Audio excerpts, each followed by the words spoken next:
O'zbek tili men uchun milliy g'urur va iftixor. Qisqa qilib aytganda, to'rtlik bilan keltirmoqchiman. Mansabing unutsang mayliga unut. Martabang unutsang mayliga unut. Agarda unutsang ona tilingni, zaharga aylansin onang bergan sut. 21-oktyabr o'zbek tiliga davlat tili maqom berilgan kun barchamizga muborak bo'lsin. O'zbek tili men uchun eng buyuk tillardan bittasidir.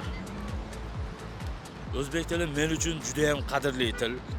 Hozirgi kunda juda ham ruskiy zabonlar ko'payib ketyapti. Shu o'zbek tilini faqat hurmat bilan gapiringlar, iltimos blogerlar. Meni ko'rayotgan hamma blogerlarga gapim shu. O'zbek tilini ehtiyot qilinglar. O'zbek tili men uchun ona tilim, yuragimning ovozi.